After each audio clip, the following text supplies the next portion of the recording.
Good morning बच्चों। Sir. बहुत ही प्यारा क्वेश्चन है, बहुत ही शानदार एनसीईआरटी का क्वेश्चन है, तो एग्जाम में कभी भी आ सकता है। आप समझना क्या है इसको। सबसे पहले गिवन एंगल दे रखा है एक्स वाई जेड। अब बच्चे क्या गलती करते हैं, क्वेश्चन नहीं पढ़ते सीधे एक्स वाई जेड बना देते हैं। पहले क्वेश्चन पूरा पढ़ो कि एक एंगल है एक्स वाई जेड और एक्स वाई को आगे प्रोड्यूस कर रखा है, मतलब एक्स वाई एक लाइन है, यहाँ पे बनाया मैंने एक्स और वाई एक लाइन, और इस लाइन को आगे प्रोड्यूस कर रखा है, ये लो आगे प्रोड्यूस कर दिया कहाँ तक, पी तक। और मैंने ये तो बनाया ही नहीं एक्स वाई जेड, तो मैं बनाऊंगा यहाँ ले लेते एक्स वाई जेड, ठीक है। और ये कितना है भाई हमारा 64 डिग्री। ओके, अब देखो पहली चीज, इसमें फिगर नहीं मिलेगा तुम्हें, फिगर खुद बनाना दिमाग में। इफ रे वाई एक्स, मतलब y कहीं x रहा होगा यहाँ पे, ओ सॉरी q, y q एक पॉइंट है हमारा y q, जो कि बाइसेक्ट कर रहा है इस बड़े वाले एंगल को z y p, इस बड़े वाले एंगल को बाइसेक्ट कर रहा है। दिमाग लगाओ, बाइसेक्ट कर रहा है तो दोनों इक्वल होंगे। अगर मैं भाई इसको x ले लूं तो ये तीनों का सम कितना हो जाएगा, x plus 64 is equal to 180। इसको उधर भेजो, माइनस करना है एक बार। 2x is equal to 116, x is equal to 58, x की वैल्यू कितनी आ गई 58। अब देखते हैं क्या पूछा इसमें, x y q, कहाँ है x, x y q मतलब ये पूरा एंगल पूछा है, तो भाई x y q हमारा क्या हो जाएगा, दोनों को ऐड कर दो, 64 प्लस x, और x की वैल्यू कितनी है हमारी 58, ऐड कर दो, कितना हो जाएगा 5 4 12 2 1, ठीक है। और क्या पूछा है इन्होंने, reflex of Q Y P. तो यार जब भी रिफ्लेक्स लिखा हो तो 360 माइनस क्यू वाई पी कितना, क्यू वाई पी हमारा एक्स ही तो है 58, तो 360 में से आप 58 माइनस कर दो, कितना बचेगा 302। ये हमारा है रिफ्लेक्स, और रिफ्लेक्स आपको पता है कितने से ज्यादा होता है, 180 से ज्यादा होता है, ठीक है। इसको उतार लो। ओके, ये भी बहुत शानदार क्वेश्चन है, इसमें भी आपको डायग्राम नहीं मिलेगा, सारी इंफॉर्मेशन लेनी है, उसी से आपको डायग्राम बनाना। अब ध्यान से समझना इसमें क्या है कि भाई OS एक लाइन है जो कि किसके ऊपर है, PQ के ऊपर है। तो पहले मैं सबसे पहले बनाऊंगा PQ, तो मैंने बनाया PQ, ओके।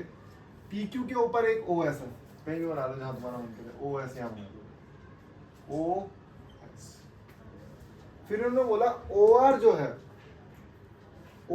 है और OT जो है वो बाइसेक्टर है। OR जो बाइसेक्टर है वो किसके ऊपर है, POS के। POS क्या है, POS, इसके ऊपर एक बाइसेक्टर बनाएंगे, इसका मतलब ये दोनों इक्वल है। और OT एक बाइसेक्टर बनाएंगे SOQ, इस पे बाइसेक्टर बनाएंगे ये, और ये होगा T, तो ये दोनों भी बराबर।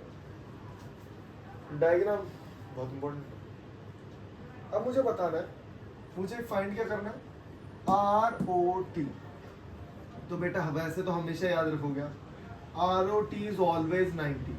जब भी एक स्ट्रेट लाइन पे दो बाइसेक्टर बनेंगे तो जो बीच वाला एंगल होगा ना, ये बीच वाले एंगल है दोनों, तो ये 90 के होंगे। अब प्रूफ करते हैं कैसे, दिमाग लगा। सिर्फ मैं लिख रहा हूँ POS जो मुझे दिया हुआ था बेसिकली, POS प्लस SOQ। सबसे पहले क्या फिगर ऐसा था,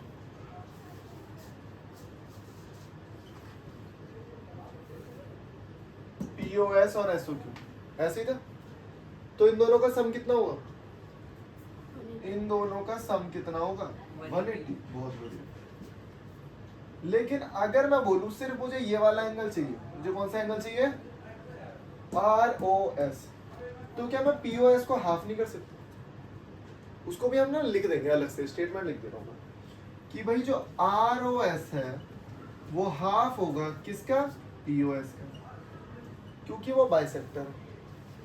और जो SOT है वो भी हाफ होगा, SOT है वो भी हाफ होगा किसका, SOQ का। ठीक है, इक्वेशन 1 2 और ये हो गई हमारी 3, 2 और 3 को 2 and 3 put 2 and 3 in 1, put 2 and 3 in 1। यहाँ पे अगर लिखना चाहते हो तो बाइसेक्टर रीजन लिख सकते हो, यहाँ पे रीजन लिख सकते हो बाइसेक्टर।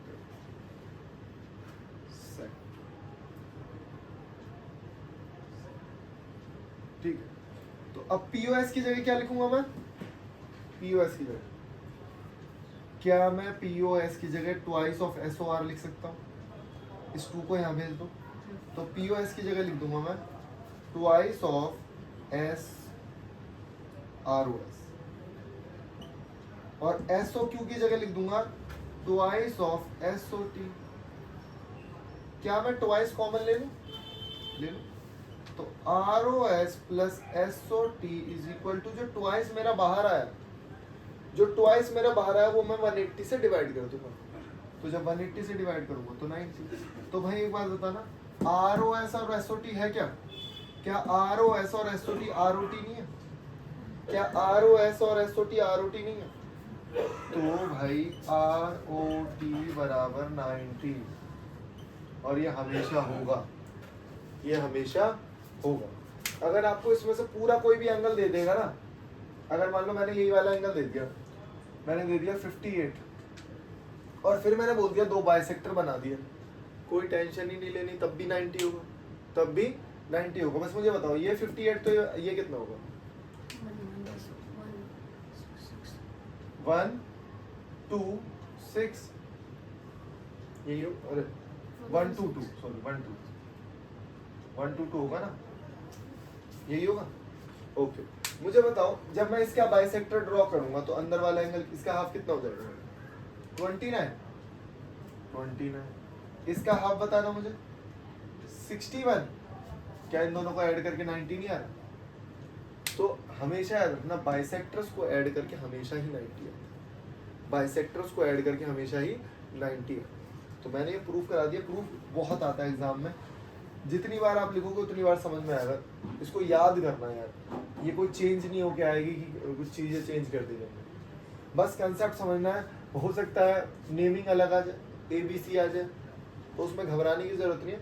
कंसेप्ट हमने सीख लिया कि सबसे पहला स्टेप क्या है, इन दोनों एंगल्स का सम कितना होगा 180, और जब मैंने बाइसेक्टर ड्रॉ कर लिए तो जो ROS होगा, जो ROS होगा वो हाफ ऑफ POS होगा, और SOT होगा वो भी हाफ होगा, 2 को इधर पहुंचा दो, तो POS कितना हो गया मेरा, अगर यहाँ पे हम लिखना ही चाहें तो POS को मैं ऐसे लिख सकता हूँ ट्वाइस ऑफ ROS, और यहाँ पे मैं SOQ को लिख सकता हूँ ट्वाइस ऑफ SOT, लिखना है तो लिख सकते हो, फिर इसको और इसको यहाँ पे पुट कर दिया, और कुछ नहीं, ठीक है ना, बस उतार दो इसको। यहाँ पे देखो ये भी NCERT क्वेश्चन है, मैंने तीनों NCERT क्वेश्चन कराया।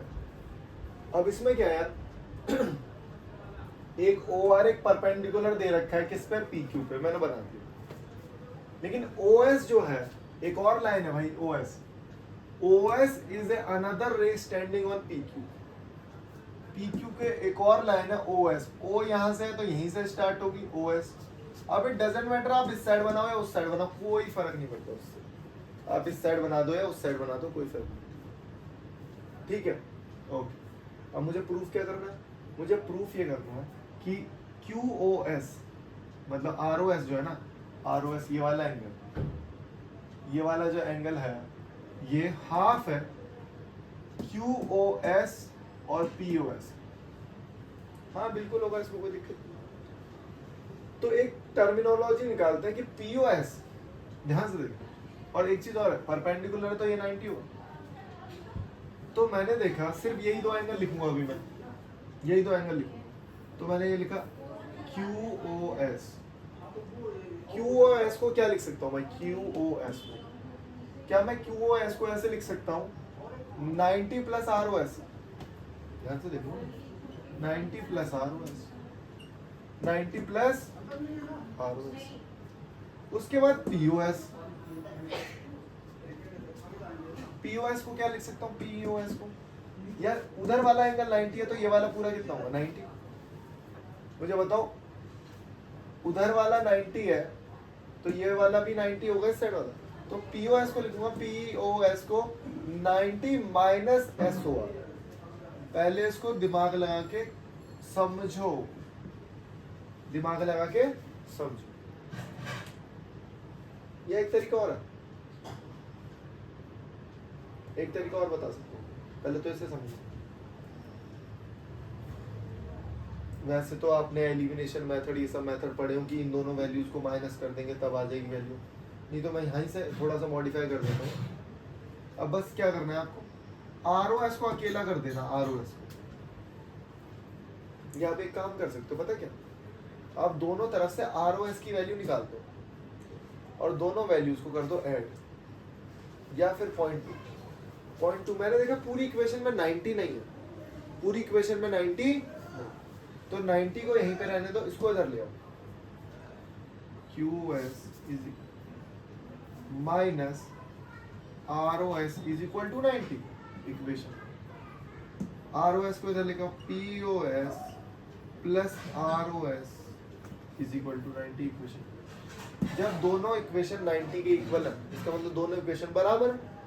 जब दोनों इक्वेशन 90 के इक्वल है इसका मतलब दैट मींस दोनों इक्वेशन बराबर है, दोनों इक्वेशन को रख दूंगा बराबर। QOS माइनस ROS और POS प्लस ROS, इसको इधर लेके आ जाओ, QOS minus POS is equal to 2ROS। क्या इसको डिवाइड कर सकते हैं, 2 को कर देते हैं, angle QOS minus POS is equal to ROS। यही तो प्रूफ कर रहा हूं, हो गया प्रूफ। दोबारा समझो, दोबारा समझो। अगर मैं एक तरीके से और करता, ध्यान से देखो, जो मैंने इक्वेशन लिखी है 90 प्लस ROS और यहाँ पे POS को क्या लिखा है मैंने, सॉरी QOS को